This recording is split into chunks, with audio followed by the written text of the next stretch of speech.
Monsieur Canesi, bonjour, bienvenue. Vous êtes assesseur au Conseil supérieur de l'Ordre des experts comptables, contrôleur national du stage et président du comité d'attractivité. On se retrouve aujourd'hui à l'occasion du congrès régional de l'Ordre des experts comptables.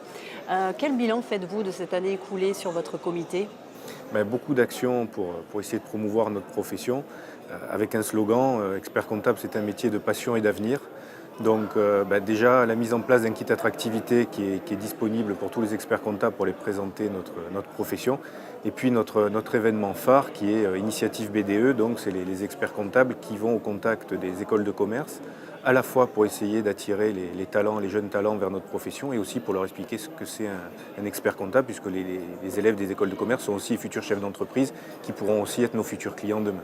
Voilà. Donc vos travaux sont ciblés sur du coup une population étudiante. Est-ce que vous élargissez aussi à d'autres populations? Non, au niveau de l'attractivité, notre cible, voilà, c'est les lycéens et les post-bac. C'est vraiment cette double cible avec un partenariat avec une chaîne qui s'appelle Ma Chaîne Étudiante, donc très ciblée sur cette cible. Et nous avons dépassé cette année le million de vues de l'ensemble des vidéos et des supports que nous avons pu faire. Donc voilà, une vraie réussite pour nous d'avoir ce niveau élevé de vues sur tous ces supports. Quelles sont les principales interrogations qui vous remontent de la part des étudiants, des lycéens sur les professions? Déjà, on a essayé sur la première partie du mandat de balayer les interrogations sur l'image de la profession. Qu'est-ce qu'un expert comptable? Quel est son métier?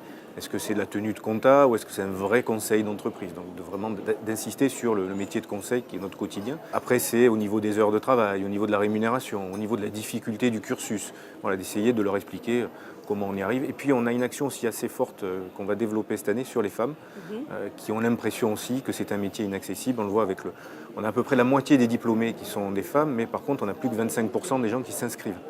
Donc voilà, d'essayer de leur expliquer que l'exercice libéral, ça peut aussi leur permettre de mener leur vie de famille, puis leur vie professionnelle. Voilà. C'est très important aussi pour nous. Avec des témoignages de femmes chefs d'entreprise. De femmes experts comptables aussi, qui ont des enfants, qui mènent les deux carrières, leur carrière professionnelle et personnelle, et qui expliquent que c'est possible et que l'exercice libéral leur permet aussi de pouvoir choisir leurs heures de travail, leurs moments de liberté. Voilà, c'est ce moment important.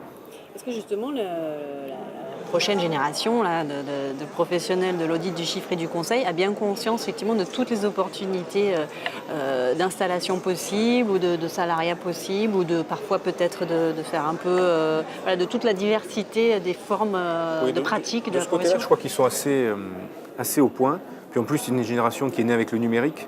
Donc qui connaît tout ce qui est mobilité, travail à distance. C'est un peu plus compliqué pour une autre génération, mais voilà, cette génération-là, à mon avis, n'a pas de souci de ce côté-là et s'installe de plus en plus, justement en ayant cette mobilité et en faisant appel à tous ces outils numériques.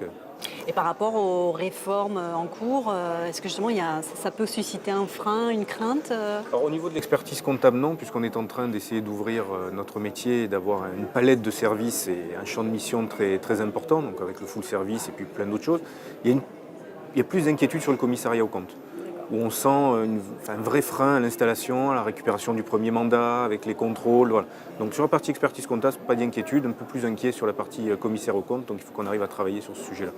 Les opportunités de carrière s'élargissent-elles à l'international ou est-ce qu'aujourd'hui on peut s'installer en France facilement? Non, aujourd'hui on s'installe très facilement en France. L'international c'est compliqué parce qu'on a aussi une partie du métier qui tient sur la fiscalité, sur le social, sur le juridique. Donc ça veut dire l'international, ça veut dire connaître d'autres réglementations. On a déjà une réglementation assez compliquée chez nous. Voilà. Donc on n'a pas trop d'installation vers l'international. Et pareil dans l'autre sens, on n'a pas trop d'étrangers qui viennent s'installer en France pour l'instant. D'accord. Pour 2017 et les années qui viennent, vous allez continuer à travailler sur ces axes de travail, en développer de nouveaux? On va continuer puisque l'avantage de la communication, et puis si on veut avoir des résultats, c'est la continuité. Donc on va continuer à marteler notre message. On va refaire les vidéos qu'on a fait il y a 3 ans, puisqu'elles commencent à dater un petit peu, et toujours avec ce slogan donc d'un métier passionnant et plein d'avenir qui ne connaît pas le chômage. Monsieur Canesi, merci beaucoup et très bonne continuation à vous. Merci. Au revoir. Au revoir.